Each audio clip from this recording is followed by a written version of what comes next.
South Africa series जीतने के mood में है। गिडी भी अपनी बॉलिंग से किया खूब हैरान। तरिस्तान स्टब बड़ी मुश्किल से चले, लेकिन जब चले उन्होंने तमाम हदें ही पार कर दी। ऑस्ट्रेलिया की मेहनत रंग न लाई। जोश इंग्लिश की शानदार फाइटिंग मगर काम ना आई। क्या साउथ अफ्रीका कामयाब होगा सीरीज जीतने के लिए, या फिर मिचेल मार्श, ट्रेविस हेड के छक्के यहाँ पे काम आएंगे, या फिर हिल्सवुड की विकेटें? साउथ अफ्रीका के हाथों फर्स्ट ओडीआई में शिकस्त। मिचेल मार्श सेकंड ओडीआई जीत के अपनी टीम को 1-1 से बराबर करवा पाएंगे, या फिर शिकस्त का सामना करना पड़ेगा इनको? सेकंड ओडीआई ऑस्ट्रेलिया और साउथ अफ्रीका के दरमियान बाजी कौन पलटेगा? हेलो अस्सलाम वालेकुम, मैं हूं नासिर अली। आप देख रहे हैं क्रिकेट एनालिस्ट पे नासिर। जितने भी सुनने वाले जाने वाले हैं, उम्मीद है आप सब खैरियत से होंगे।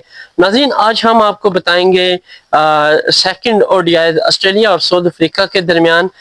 जैसे कि अगर बात करूं 3 मैचों की सीरीज, तो साउथ अफ्रीका को 1-0 से बढ़तरी हासिल है और आज सेकंड मैच स्टार्ट है और देखना होगा कि आज की मैच की क्या परफॉर्मेंस देते हैं दोनों टीमें। अगर मैं सबसे पहले बात करूं साउथ अफ्रीका की, तो उन्होंने टॉस जीत के पहले बैटिंग का फैसला किया और ये बड़ा ही खुशाइन है। और ग्राउंड भी इस दफा चेंज है। जी हाँ, ग्राउंड की बात करूं तो ग्रेट बैरी रोफ अरीना क्रिकेट स्टेडियम है और बड़ा ही शानदार क्रिकेट स्टेडियम है। छोटा सा स्टेडियम है इनके और काफी खूबसूरती है। अगर मैं यहाँ पे क्राउड की बात करूं तो क्राउड 100% भरा हुआ था स्टेडियम और काफी सेलिब्रेशन हुई वहां पे और लोगों ने भी बड़ा खूब एंजॉय किया मैच को। और रही सही थोड़ी कसर जो थी वो कमेंटेटर ने पूरी की और खिलाड़ियों ने भी खूब जोश मारा इस सेकंड ओडीआई में। तो नाज़रीन, अगर मैं बात करूं इन दोनों की इनिंग की, तो इससे पहले मैं दोनों की टीमों के बारे में बताऊंगा कि कौन से 11 प्लेयर हैं जो कि सेकंड ओडीआई में खेल रहे हैं। तो सबसे पहले साउथ अफ्रीका की मैं बात करूं तो रियान रिलिंगटन, एडन मकरम जो कि ओपनिंग फेस कर रहे हैं। फर्स्ट ओडीआई में इन्होंने बड़ी अच्छी कारकर्दगी का मुजाहरा किया। टोनी दे जोर्जी जो कि इन्हें सेकंड ओडीआई में जगह दी गई है।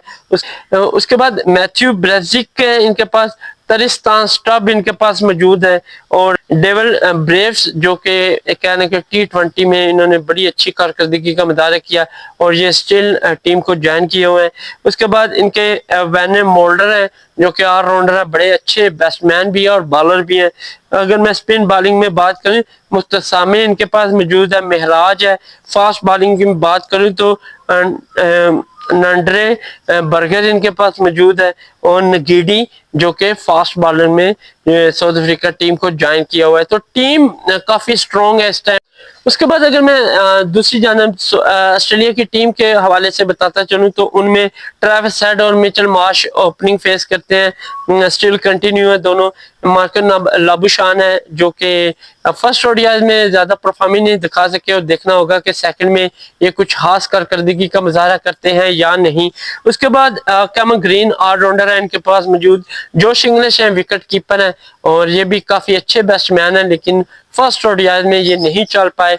उसके बाद एलेक्स कैरी, ये भी विकेट कीपर है लेकिन एज आ फील्ड में इनको खिलाया जा रहा है और बड़े अच्छे बैट्समैन है ये भी। अगर बात करूं ऑलराउंडर की तो ओरेन हार्डी है जो कि मीडियम पेसर बॉलर हैं और बैटिंग के जोर भी दिखाते हैं। फास्ट बॉलिंग में बात करूं तो काफी सारी ट्रेनिंग यहाँ पे देखने को मिली। जी हाँ, ब्रेट लेट इनके पास मौजूद है, इनको चांस दिया गया। और इसके बाद नथन इल्स है इनके पास। और स्पिन बॉलिंग की बात करूं तो एडम जंपा जो कि बड़ी अच्छी बॉलिंग करते हैं, हर मैच में 2-3 विकेट ले जाते हैं और ये भी मौजूद हैं और इनका साथ दे रहे हैं जोश हिल्सवुड। तो देखना होगा कि दोनों टीमों में कौन सी अच्छी टीम परफॉर्म करती है। तो सबसे पहले मैं अगर बताता चलूं फर्स्ट इनिंग की, तो फर्स्ट इनिंग साउथ अफ्रीका ने इनिंग का आगाज किया लेकिन कुछ खास आगाज अच्छा ना रहा और अर्ली अपनी विकेट गवा बैठे और यूं फर्स्ट ब्रेक थ्रू ऑस्ट्रेलिया की जानिब से हुआ। कह लेके अर्ली विकेट लेके मकरम की बात करूं तो 0 रन बनाए और 2 रन पे एक खिलाड़ी पवेलियन लौट गया। अगर मैं बात करूं तो ब्रेट लेट ने इनको शिकार किया, बड़ा शानदार आउट किया, ना सिर्फ आउट बल्कि अपनी टीम को एक अर्ली ब्रेक थ्रू दिलवाया। उसके बाद अगर बात करूं रिलिंगटन की तो वो भी टोनी जोर्जी के साथ ना ज्यादा देर टिक सके और रिल्टन जस्ट 8 रन बनाकर ये भी ब्रेट लेट का शिकार हुए और यूं साउथ अफ्रीका के 23 रन पे 2 खिलाड़ी पवेलियन लौट के उसके बाद काफी अच्छी पार्टनरशिप का आगाज हुआ। उसके बाद अगर बात करूं तो टोनी जोर्जी और मैथ्यू ब्रेजिक के दरमियान 67 रन की पार्टनरशिप ने ना सिर्फ साउथ अफ्रीकन स्कोर बोर्ड को वेल किया बल्कि ऑस्ट्रेलियन जो फास्ट बॉलर है उनका रिदम भी तोड़ने की पूरी पूरी कोशिश की और ये काफी हद तक कामयाब हुए। यहाँ पे अगर मैं बात करूं तो जोर्जी तीसरा शिकार बना एडम जंपा का और यूं जोर्जी 38 रन बनाकर पवेलियन लौट गए। अगर टोटल साउथ अफ्रीकन स्कोर की बात करूं तो 90 रन बनाए उन्होंने, 3 खिलाड़ी उनके पवेलियन लौट के। उसके बाद तरिस्तान स्टब और ब्रेज़ेके के दरमियान पार्टनरशिप, एक ह्यूज पार्टनरशिप का आगाज हुआ और इन दोनों ने काफी अच्छा अपनी टीम को संभाला। अगर यहाँ पे बात करूं तो ब्रेज़ेक 88 रन बनाकर 4 खिलाड़ी निशाना बने नथन इल्स का और यूं साउथ अफ्रीकन टीम की अगर मैं बात करूं तो 4 खिलाड़ी 179 रन पे पवेलियन लौट के, लेकिन यहाँ पे इनकी पोजीशन बड़ी अच्छी और काफी स्ट्रॉन्ग नजर आ रही थी क्योंकि ऑस्ट्रेलियन बॉलर जो कि एक अर्ली ब्रेक थ्रू की कहने के एडवांटेज था उनको, लेकिन वो उसके बाद विकेटें अर्ली लेने में कामयाब ना हो सके और रन्स पे रन्स खाते जा रहे थे और अपनी टीम के लिए मुश्किलात से 2-4 बॉलर्स करते जा रहे थे। अगर बात करूं तो तरिस्तान स्टब ने बड़ी अच्छी इनिंग खेली लेकिन उनके साथ बाकी कुछ खास प्लेयर कहने के इनिंग को अच्छा ना बना सके। अगर मैं बात करूं ब्रेज़िल की अगर मैं बात करूं ब्रेव्स की तो उन्होंने 1 रन बनाए, नथन इल्स का शिकार हुए और 5 विकेट 185 पे गिरी। उसके बाद तरिस्तान स्टब और मोल्डर के दरमियान पार्टनरशिप अच्छी हुई, 48 रन की पार्टनरशिप बनी और यहाँ पे 26 रन मोल्डर ने बनाए और लाबूशान का ये शिकार हुए क्योंकि सीनियर बॉलर्स को विकेट नहीं मिली थी जिसकी वजह से लाबूशान को लगाया गया और वो विकेट लेने में कामयाब हो गया। यूं 5 खिलाड़ी 6 खिलाड़ी 233 रन पे पवेलियन लौट गए। उसके बाद अगर मैं तरिस्तान स्टब की बात करूं तो उन्होंने अपने 50 स्कोर मुकम्मल किया लेकिन वो स्टिल क्रीज पे मौजूद थे। उसके बाद मुस्तसामी की बात करूं तो वो जस्ट 4 रन बनाए और वो भी लाबूशान का शिकार हुए। यूं 7 विकेट 243 रन पे गिरी।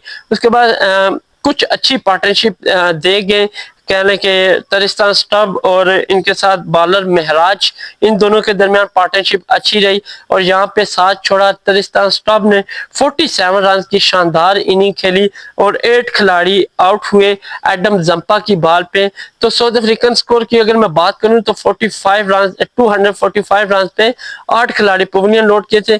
यहाँ पे ऑस्ट्रेलियन विकेट नहीं ले रहे थे और कहने के बहुत ज्यादा रन्स खा रहे थे और यूं मिडल ऑर्डर साउथ अफ्रीका का चल गया और उन्होंने बड़ी पार्टनरशिप दे के अपनी टीम को काफी हद तक बचाया भी। अगर मैं बात करूं बर्गर की तो उन्होंने 8 रन बनाए और वो भी एडम जंपा का शिकार हुए, 264 पे 9 खिलाड़ी आउट हुए। उसके बाद नगीडी की बात करूं तो वो 1 रन बनाकर हिल्सवुड का शिकार हुए और हिल्सवुड पहली विकेट लेने में कामयाब रहे और 277 रन बनाए। अगर महराज की बात करूं तो अच्छी इनिंग खेली, 22 रन बनाकर वो नॉट आउट रहे। तो यूं साउथ अफ्रीका का मजमूई स्कोर की बात करूं तो 278 रन टू विन है और उनके 10 खिलाड़ी ही आउट हुए। उसके बाद ओवर की बात करूं तो 50 ओवर यहाँ पे मुकम्मल हो गए और विकेट की मैं बात करूं तो टॉप विकेट टेकर की बात करूं लाबूशान 2 खिलाड़ियों को आउट कर सके, एडम जंपा 3 खिलाड़ियों को आउट कर सके, नथन इल्स 2 खिलाड़ियों को आउट कर सके और ब्रेलेट भी 2 खिलाड़ियों को आउट कर सके। उसके बाद अगर साउथ अफ्रीकन टॉप पार्टनरशिप की बात करूं तो ब्रेजिक और टोनी जोर्जी के दरमियान 67 रन की पार्टनरशिप रही। वैन मोल्डर और तरिस्तान स्टब के दरमियान 48 रन की नुमाया पार्टनरशिप रही जिसकी बदौलत साउथ अफ्रीका 278 रन देने का टारगेट देने में सक्सेसफुल हो गया और ऑस्ट्रेलियन बॉलर टोटली यहाँ पे मुझे फ्लॉप दिए। और देखना होगा कि ऑस्ट्रेलिया सेकंड इनिंग में बैटिंग में अच्छी परफॉर्मेंस कर पाता है या नहीं।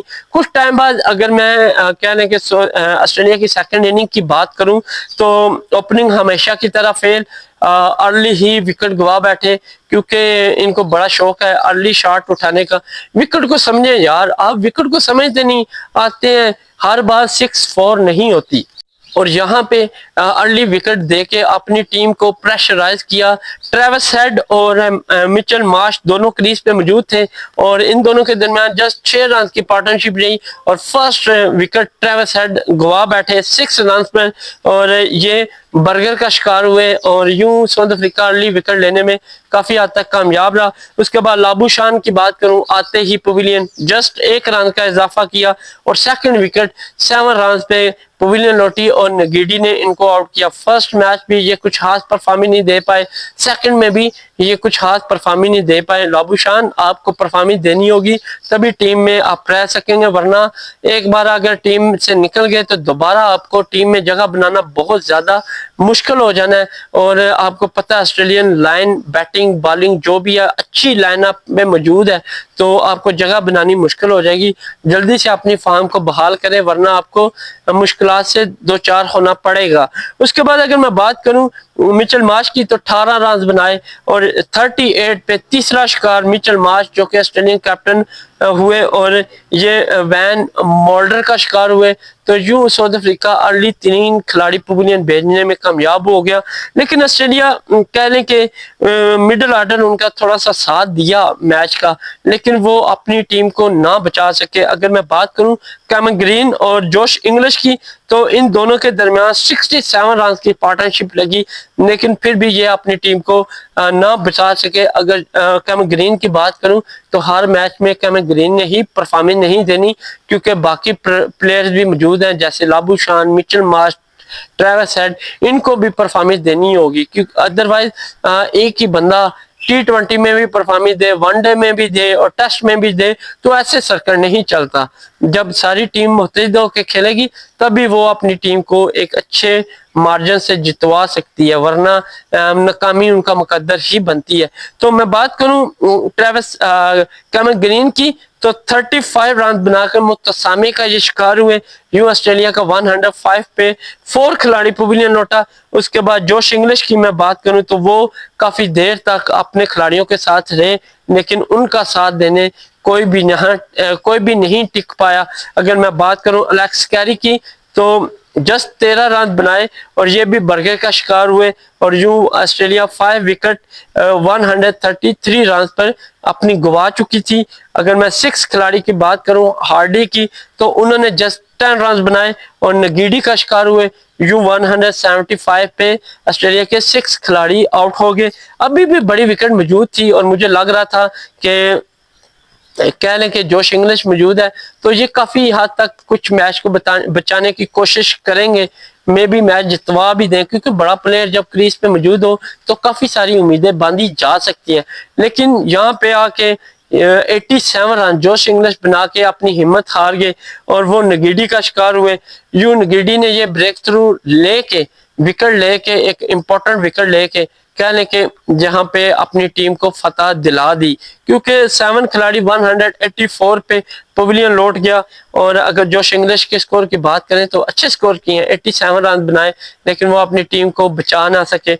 उसके बाद ब्रेट लेट की बात करूं तो बॉलर है, 8 रन बनाए, नगीडी का ये भी शिकार हुए और 185 रन पे 8 खिलाड़ी पवेलियन लौट गए। उसके बाद नथन हिल्स की बात करूं 3 रन बनाए और 189 रन पे 9 खिलाड़ी पवेलियन लौटे और ये मुस्तसामे का शिकार हुए।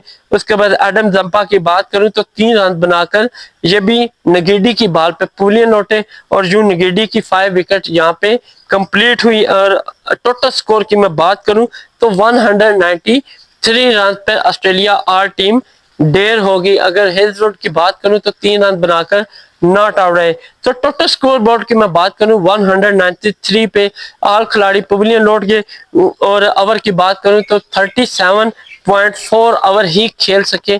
टोटल विकेट की बात करें, डी 5 विकेट ले सके, उसके बाद मुतसामी 2 खिलाड़ियों को आउट कर सके, बर्गर भी 2 खिलाड़ियों को आउट कर सके, मोल्डर 1 खिलाड़ी को पवेलियन भेजा। तो यूं ऑस्ट्रेलिया के जस्ट टॉप 3 पार्टनरशिप ही रही, लेकिन वो अपनी टीम को ना बचा सके। कैमल ग्रीन और मिचम मार्श के दरमियान 31 रन की पार्टनरशिप रही। कैमल ग्रीन और जोश इंग्लिश के दरमियान 67 रन की पार्टनरशिप रही। हार्डी और जोश इंग्लिश के दरमियान 42 रन की पार्टनरशिप रही। और यहाँ पे साउथ अफ्रीका बआसानी 84 रन पे विन हो गया। और ये कह लें कि ना सिर्फ विन बल्कि 3 मैचों की सीरीज में भी 2-0 की वाज़ह बढ़तरी भी अपने नाम की। और यूं ऑस्ट्रेलिया सेकंड ओडीआई भी साउथ अफ्रीका के हाथों शिकस्त का सामना उन्हें करना पड़ा। और न सिर्फ शिकस्त बल्कि वो सीरीज टोटली हार चुके हैं। अब आखिरी मैच जीत के वो अपनी लाज रख सकते हैं 2-1 से, वरना व्हाइट वॉश के लिए ऑस्ट्रेलिया तैयार है। मेरे ख्याल में ऑस्ट्रेलिया की टीम ठीक है, क्योंकि ये सारे प्लेयर बड़े हैं और काफ़ी अच्छे खेलते हैं। अगर देख के और सीरियस खेलें, क्योंकि आते शॉट उठाएंगे, 4 6 की कोशिश करेंगे, तो फिर आप कामयाब नहीं हो सकते। थोड़ा रुकें, पिच को देखें, समझें ग्राउंड को, बॉलर्स को समझें। अब देखें ना, बर्गर हो गया, मोल्डर हो गया, उसके बाद मुस्तसामे हो गया, ये कोई इतने खास बड़े बॉलर नहीं है, लेकिन फिर भी उनके हाथों शिकस्त का सामना हुआ इनको, वही विकेटें लेके गया। नगीडी मानता हूँ बड़ा एक बॉलर है, उन्होंने 5 विकेट जरूर ली, लेकिन इन बॉलरों के हाथों इनको विकेटें अपनी नहीं गंवानी चाहिए थी। लाबुशान को मुकम्मल मेहनत करनी होगी, ट्रेविस हेड को भी मेहनत करनी होगी, डेविड वार्नर की जगह उनको लेनी होगी, और मिचेल मार्श को एक कैप्टनी का हक अदा करना होगा। क्योंकि हर बाल 6 ना लगाए या 4 ना लगाए, आप 50 ओवर का मैच है, आप कुछ 2-4 ओवर बीट कर लें, आपको कोई मारेगा या आपको कुछ कहेगा? बस आते शॉट उठाते हैं जिसकी वजह से विकेट गवा देते हैं। हर मैच कैमल ग्रीन नहीं चल सकता, क्योंकि उस पे इंसार करना पूरी टीम को अच्छा नहीं है, मुनासिब नहीं है। क्योंकि जब तक पूरी टीम मुत्तहिद होकर नहीं खेलेगी, वो सीरीज नहीं जीत सकते और ना ही मैच जीत सकते हैं। तो देखना होगा थर्ड ओडीआई में क्या ऑस्ट्रेलिया अच्छी कारकर्दगी का मुजाहरा कर पाती है या व्हाइट वॉश खाने के लिए तैयार है।